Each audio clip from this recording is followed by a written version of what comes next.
আগামী ফেব্রুয়ারিতে নির্বাচন হবে কিনা তা নিয়ে অনেকের সন্দেহ আছে, আমারও আছে। এর মধ্যে নাসিরউদ্দিন পাটোয়ারি তো ঘোষণায় দিছে যে ফেব্রুয়ারিতে নির্বাচন হবেই না। তবে আমি সবাইকে ফেব্রুয়ারিতে নির্বাচনের টার্গেট নিয়ে প্রস্তুতি নিতে বলি। এরা না বললে আবার বিএনপি ওয়ালারা বলবে আমি নির্বাচন পিছাইতে চাই। তবে এই নির্বাচনে কি হবে তা নিয়ে আমি এক সপ্তাহ আগে বলছিলাম যে এই নির্বাচনে খেলা হবে, অপ্রত্যাশিত ফলাফল হবে। এডিটর সাহেব এনার দেখা দেন, নাহলে ভাববে খবর নিতেছি। উনি আশায় আছেন একটা ভালো নির্বাচন দিতে পারবেন, দিতে পারলে ভালো। তবে আমি খুব ভরসা পাইতেছি না। তবে এই নির্বাচনে খেলা হবে, অপ্রত্যাশিত ফলাফল হবে, আমি আগেই বলে রাখতেছি। দেখেছেন? আর আল্লাহর কি কাম, এটা নতুন জরিপ আসিছে। আসেন আমরা আগে সেই জরিপের ফলাফলটা দেখে আসি। 12% মানুষ বিএনপিকে ভোট দিবে বলিছে। 10.4% মানুষ জামাত ইসলামীকে ভোট দিবে বলিছে, মানে 10.5% মানুষ। 7.3% মানুষ আওয়ামী লীগকে ভোট দিবে বলিছে এবং 2.8% মানুষ, মানে প্রায় 3%-এর মতো মানুষ এনসিপি কে ভোট দিবে। তবে কাকে ভোট দিবে এ বিষয়ে এখনো সিদ্ধান্ত নেয়নি 48%-এর বেশি মানুষ। অন্যদিকে জরিপে কাকে ভোট দিতে চায় তা বলতে রাজি হয়নি 14.4% মানুষ। এটা BRAC institute of governance and development BIGD একটা জরিপ। 8 মাস আগে গত অক্টোবর মাসে একই প্রশ্ন করা হয়েছিল এবং এরাই এই স্টাডিটা করছিল। সেখানে 16.30% মানুষ বিএনপিকে ভোট দিতে চেয়েছিল।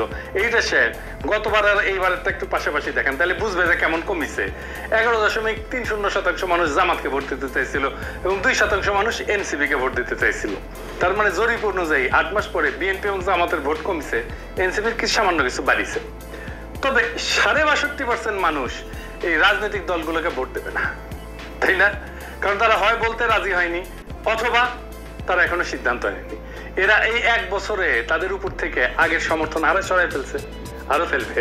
বিএনপির জনসমর্থন, দলের জনসমর্থন 26.32% কমিছে। হে প্রভু হরি রাম কৃষ্ণ জগন্নাথ প্রেমানন্দী, ইয়া ক্যা হুয়া? এডিটর সাহেব অরিজিনালটা শুনে দেন একটু।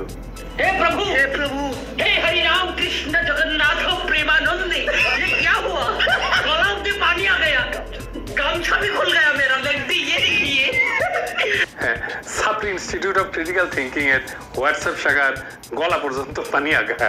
বিএনপিকে জিততে পারবে, তারা মনে করতেছে পারবে, কারণ আওয়ামী লীগের এই 7.3% ভোট তারা নিবে। কিভাবে তারা নিবে, কৌশল কি, আসেন সেটা একটু বুঝে দেখি। তারা তাদের নেতাদের একটা অংশকে মুজিব, ধানমন্ডি, 32 নম্বর আওয়ামী লীগ নিষিদ্ধ করা প্রশ্নে আওয়ামী লীগের যে বয়ান সেটা ফেরি করার কাজে নামাই দিছে। আমরা জানি এই যে শেখ রুমিনুর রহমান, ফজা পাগলা, হাবিবুর রহমান হাবিব, এরা তো কেন্দ্রীয় পর্যায়ে, এমনকি জেলা পর্যায়ে, উপজেলা পর্যায়ে পর্যন্ত আওয়ামী লীগের ভোটার, বিশেষ করে হিন্দু সম্প্রদায়ের কাছে তারা একই বয়ান ফেরি করিচ্ছে। শুনেন, এটা বগুড়া শাহ আলম সাহেব করছে। কিন্তু সংগঠন হিসেবে আওয়ামী লীগ নিষিদ্ধ চাই না। আজকে যারা দেশের দিকে দিতে চায়, যাদের মধ্যে একটি নতুন সংগঠন করেছে হিন্দু জামাত, এটা কোনো সম্ভব?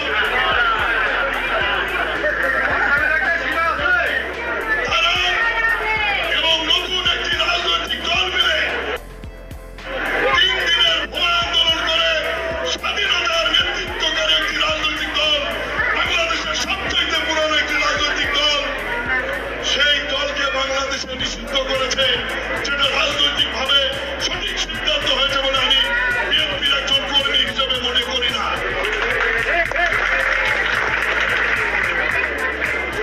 এই বাংলাদেশের ইতিহাস দেখতে গেলে মহান স্বাধীনতার ঘোষক শহীদ রাষ্ট্রপতি জিয়াউর রহমানের নাম লিখতে হবে।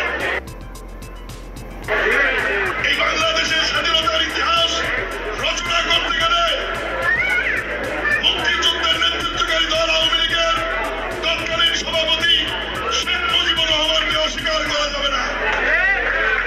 এই 2 নেতাকে অস্বীকার করে নতুন বাংলাদেশ বিনির্মাণের কথা বলে তো তাতে হয়তো এই 7%-এর 4-5% ভোট পাইতেও পারে, কিন্তু এটা পাইতে গিয়া আরো 8-10% নিজস্ব ভোট সে হারাবে। তাহলে আসলে রাষ্ট্র ক্ষমতায় কে যাবে? আপনারা বুঝতে পারতেছেন যে যারা এখনো সিদ্ধান্ত নেয়নি কাকে ভোট দেবে এবং যারা বলতে চায়নি, তারাই আসলে ঠিক করবে কারা রাষ্ট্র ক্ষমতায় যাবে। তো যাই হোক, এইটা আলোচনাটা বিস্তারিত আসার আগে বিএনপি দলটা কিভাবে ফাংশন করে সেটা একটু বুঝাই। তাইলে এই যে কেন এই রুমিনুর রহমানরা এই কাজ করে এটা বুঝতে পারবেন, এবং কিভাবে তারেক রহমানের নিরঙ্কুশ নিয়ন্ত্রণ নিশ্চিত হয় দলের মধ্যে এটা বুঝতে পারবেন। আর এই পদ্ধতিটা বিএনপির সবচেয়ে বড় দুর্বলতা। আমি এটা বিএনপির সাথে কাজ করতে করতে গিয়ে আবিষ্কার করেছি। আসেন দেখি এটা কেমন। বিএনপিতে দুইটা কাজ করে। এক, সোশ্যাল কনফ্লিক্ট, যেটা সমাজে যে দ্বন্দ্বটা আছে সেটাকে ইন্টারনালাইজ করে ফেলে, মানে সেটা নিজের ভিতরে ঢুকে ফেলে, দলের ভিতরে ঢুকে ফেলে। মানে ধরেন সমাজে আওয়ামী লীগের রাজনীতি চলবে কিনা, এটা নিয়ে একটা দ্বন্দ্ব আছে, তো সেটাকে সে দলের মধ্যে নিয়ে ফেলে। আওয়ামী লীগের রাজনীতি করা উচিত এমন একটা দল তৈরি করে নিজের দলের মধ্যে এই মত প্রচার করবে, আর তার বিপরীতে আরেকটা দল তৈরি করে যারা ভিন্ন মত প্রচার করবে। এটি হইতেছে এক্সটার্নাল কনফ্লিক্টকে ইন্টারনালাইজ করা। কি সুবিধা পায় এতে? সে মনে করে যে এক্সটার্নাল যে কনফ্লিক্ট এটা তো ম্যানেজ করা ডিফিকাল্ট, এক্সটার্নাল কনফ্লিক্টকে আমি যদি ইন্টারনাল করে ফেলি সেটাকে আমি কন্ট্রোল করতে পারবো ইজিলি, কারণ আমি তো নেতা, আমার কথা দুই পক্ষই শুনবে। তো আমি এই আলোচনাটা দলের মধ্যে থেকে করব এবং আমি এটাকে নিয়ন্ত্রণ করব। বুঝতে পারছেন? মানে সমাজের যে বিতর্ক সেটা আমি নিজের দলের ভেতরের একটা ইন্টারনাল বিতর্ক করে ফেলবো। দলের ভেতরে যদি আমি ইন্টারনাল, সমাজ তো আমার কথা শুনে না, তো দলের ভেতরে যদি আমি ইন্টারনাল কনফ্লিক্টটা নিয়ে আসি তাহলে দলের লোক সবগুলো আমার কথা শুনতে বাধ্য হবে। আর একটা বিষয় হইতেছে যে এরা একজনকে আরেকজনের পিছনে লাগিয়ে দেয়। এই যে কনফ্লিক্টটা দলের ভেতরে নাই সেটা তৈরি করে। আমাকে এই যে ওয়াহিদুজ্জামান অ্যাপোলো একদিন বলে ফোন মেরা যে বিএনপির অনেক লোক বলে যে আপনি রয়ের এজেন্ট। হ্যাঁ, তার মানে কি বুঝেছেন? তো তার মানে এটাই যে শুনে হয় আমি বিব্রত হব বা সংকুচিত হব বা ভয় পাবো, এবং আমি একটা আশ্রয় খুঁজবো, এবং আমাকে এমন একটা মহাশক্তির কাছে পাঠাবে যে আমাকে আশ্রয় দিবে, অথবা সেই আশ্রয় দিবে। তার মানে বুঝেছেন তো? বা সেই বলবে আরে ব্যাপার না, আমি দেখতেছি, আমার উপরে ছেড়ে দেন। হ্যাঁ, তো সে তার দলের লোকদের উপর আনুগত্যটা কেনে, তারা এটা চাপে ফেলে ভয় দেখায়, আনুগত্য আদায় করে। এটা বিএনপির কৌশল। যাই হোক, এই যে এক্সটার্নাল কনফ্লিক্টটাকে ইন্টারনালাইজ করে ফেলা, এটা তার নির্বাচনে আওয়ামী লীগের ভোট টানার একটা কৌশল। তো যাই হোক, এখন এই যে নির্বাচনে জরিপ, এটার প্র্যাকটিক্যাল ফলাফলটা কি? প্রথম ফল হইতেছে বিএনপি আগামী সরকার গঠন করতে পারছে কিনা এটা বিরাট সন্দেহের মধ্যে পড়ে গেল। ধরেন এনসিপি আর জামাত ঐক্য হইল, ওইদিকে বিএনপি নিজের ভোটের সাথে আওয়ামী লীগের ভোট আর জাপার ভোট মিলে একটা হাড্ডাহাড্ডি লড়াই হইল।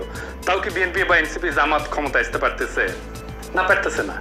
কারণ 62.5% মানুষ জামাত, বিএনপি, এনসিপি কাউরে এই 62.5%-এর ভয়েস হয়ে উঠতে পারবে যারা, তারাই আগামী সরকার তৈরি করবে। তাইলে কিভাবে এটা গড়ে উঠবে? বাংলাদেশ একটা রাজনৈতিক ফ্রন্ট গড়ে উঠবে। প্রকৃতি শূন্যতা পছন্দ করে না। এই 62% মানুষের একটা ফ্রন্ট গড়ে উঠবে। এই মানুষকে ভয়েস দিতে হবে। এই ফ্রন্ট দেশের নির্বাচনে জিতে আসবে। কিভাবে? ধরেন কয়েকটা ব্রড ইস্যুতে যদি একটা ঐক্য হয়। 1 নাম্বার, বাংলাদেশে ভারতীয় আধিপত্যবাদের অবসান হবে। 2 নাম্বার, স্বাধীনতা, সার্বভৌমত্ব, জাতীয় মর্যাদা এবং আঞ্চলিক অখণ্ডতা অক্ষুণ্ণ রাখতে হবে। 3 নাম্বার, আওয়ামী ফ্যাসিবাদের চিরস্থায়ী অবসান ঘটাইতে হবে। 4 নাম্বার, একটা ইনসাফ ও সাম্যের বাংলাদেশ বানাইতে হবে। তো এই ইস্যু নিয়ে যদি ফ্রন্ট হয় তাহলে এই 62.5% সেই ফ্রন্টের সাপোর্টার হয়ে যাবে। এন্ড কইতে পারেন এমন কোন ফিগার আছে যে এই ফ্রন্টের নেতৃত্ব দিতে পারবে? আছে, অনেকেই আছে। আমি আজ একজনের নাম বলবো, মাহমুদুর রহমান। উনি এই ফ্রন্টের নেতৃত্ব যদি দেন সবাই ওনার পাশে এসে দাঁড়াবে। ইলিয়াস কনক, পিনাকির কথা বাদই দেন, এরা মাহমুদ ভাই আওয়াজ দিলে ঝাঁপে পড়বি। এর বাইরে হেফাজত, ইনকিলাব মঞ্চ, আপ বাংলাদেশ, এবি পার্টি, ইসলামী শাসনতন্ত্র আন্দোলন, এরা সবাই এসে দাঁড়াবে। এটাই হয়ে উঠবে রাজনীতির মেইন স্ট্রিম। এনসিপি আর জামাতের কোনো অপশন থাকবে না এই ফ্রন্টে জয়েন না কইরা। বিএনপিও আসতে পারে এই ফ্রন্টে, স্বাগত জানাই আমরা। এই ইস্যুতে ঐক্য হইলে ওয়াই নট, কিন্তু সিট যা দিব মাইনে নিতে হবে। এই ফ্রন্ট মানে বিএনপির বিরুদ্ধে যাওয়া না, কিন্তু বিএনপির বিরোধিতা করাও না, বরং অ্যান্টি ফ্যাসিস্ট, অ্যান্টি ইন্ডিয়া সমস্ত শক্তিকে একটা কমন গ্রাউন্ডে নিয়ে আসা। আমি তো চাই বিএনপির আলতাফ হোসেন চৌধুরী ভাই উনি জিতে আসেন, ইয়াংদের মধ্যে শহীদুদ্দিন চৌধুরী এনে জিতে আসুক, আমি এটা চাই। কিন্তু রুমিন ফারহানা হারুক, হাবিবুর রহমান হাবিব হারুক, ফজা পাগলা হারুক। আমি যদি ইলেকশনের আগে দেশে যেতে পারি, আমি আলতাফ ভাইয়ের এলাকায় গিয়ে ক্যাম্পেইন করে দিয়ে আসবো, যেন উনি যেতে ধানের শীষের ক্যাম্পেইন করে দিয়ে আসবো।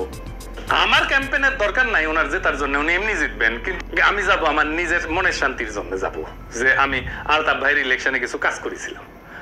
তো এই যে ফ্রন্ট, এই ফ্রন্টের সুবিধা কি হবে? এই ফ্রন্টে রাজনৈতিক দলের মাতবরি থাকবে না। রাজনৈতিক দলগুলোকে কিন্তু দেশের মানুষ পছন্দ করে না, বিশ্বাসও করে না। সেজন্য রাজনৈতিক দল অ্যান্টি হাসিনা লড়াইয়ের নেতৃত্ব দিতে পারেনি। এটা মাইনে নিতে হবে সবাইকে। এই ফ্রন্ট 2024-এর বিপ্লব যারা করছে সেই রকম একটা জনগণের ফ্রন্ট তৈরি হইয়া উঠবে। রাজনৈতিক দল যা খুশি তাই করতে পারবে না। এনসিপির বালখিল্যতা, জামাতের রাজনৈতিক ভুল, অন্য ছোট দলের ন্যাশনাল ইম্প্যাক্ট তৈরি করার অক্ষমতা সব দূর হয়ে যাবে। এক নতুন আশায় দেশবাসী বুক বাঁধবে, সারা দেশে এক নতুন আশার সঞ্চার হবে। আমরা কলা গাছ যদি দাঁড় করাই দিই, বেশিরভাগ আসনে তারা জিতে আসবে। আমরা বিএনপির ট্রু ন্যাশনালিস্ট নেতাদের আসনে কোনো প্রার্থী দেবো না। আমাদের মার্কা হবে বাম্বু। বাম্বুর দাবরা নিতে দেশকে আবার সঠিক রাস্তায় নিয়ে আসবো। এই ৬৫% থেকে বাংলাদেশের আগামীর রাজনীতি উত্থিত হবে। প্রশ্ন হচ্ছে, মাহমুদ ভাই কি রাজনীতিতে এইভাবে আসতে রাজি হবেন? না, হবেন না। ওনারা যারা চেনেন তারা জানেন উনি হবেন না। এই ভিডিও দেখার পরে উনি আমার ফোন দিয়ে জারি দিবেন, বলবেন এসব কি পাগলামি শুরু করিস, আমি আমার দেশ নিয়ে আসি, আমার বয়স হয়েছে। তো যাই হোক, উনি যাই বলুক। সক্রেটিস বলছিলেন সেই নেতাই শ্রেষ্ঠ নেতা যে অনিচ্ছুক নেতা। মাহমুদ ভাই অনিচ্ছুক নেতা, তাই ওনার বাংলাদেশের সেরা নেতা হওয়া সম্ভব। এইটারে বলে সিনাটাস আর্কিটাইপ। কঠিন লাগিচ্ছে হ্যাঁ কথাটা শুনে, দামটা শুনে, কিন্তু এটা খুব মজার ইতিহাস হচ্ছে। আসেন শুনি। ওনার নাম ছিল লুসিয়াস কুইন্টিয়াস সিনসিনাটাস। 458 খ্রিস্টপূর্বাব্দে একজন রোমান সম্রাট ছিলেন তিনি। এই গল্পটা শুরু হয় একটা গভীর সংকট দিয়ে। রোমান সেনাবাহিনী কনসাল মিনুসিয়াসের অধীনে প্রতিবেশী উপজাতি ইকুইদের দ্বারা অবরুদ্ধ হয়ে পড়ে এবং ধ্বংসের মুখোমুখি হয়। রোম শহর আতঙ্কিত হয়ে যায়। এই চরম মুহূর্তে সিনেট মরিয়া হইয়া, উনি প্রাক্তন সেনাপতি ছিলেন সিনসিনাটাস, ওনাকে সম্রাট হিসেবে নিয়োগের পক্ষে ভোট দেন। উনি তখন অবসর জীবনযাপন করেছিলেন এবং কৃষিকাজ করেছিলেন। সিনেটের একটা প্রতিনিধি দল তার ছোট খামারে পৌঁছায়, সেখানে তাকে তার জমিতে লাঙল চাষ করতেছে দেখে।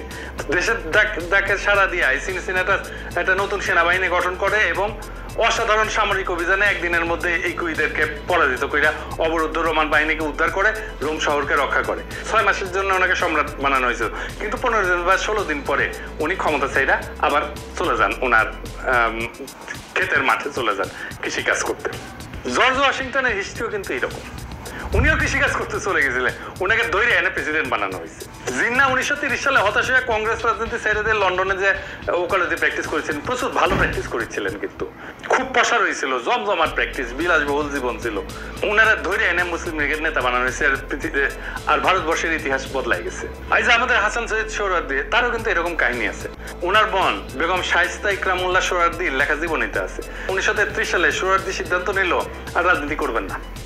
ট্রেনে করে ভাইয়ের সাথে বোম্বে থেকে কলকাতা ফিরতেছিলেন। প্রোগ্রাম ছিল স্টেশনে নেমে বাসায় ফিরে রেস্ট নেবেন এবং ঘর সংসার করবেন। তো ওনার বড় ভাই ওনাকে ট্রেনে প্রতিজ্ঞা করেছে আর কখনো রাজনীতি করবা না। উনিও বলছেন আর করবো না ভাই।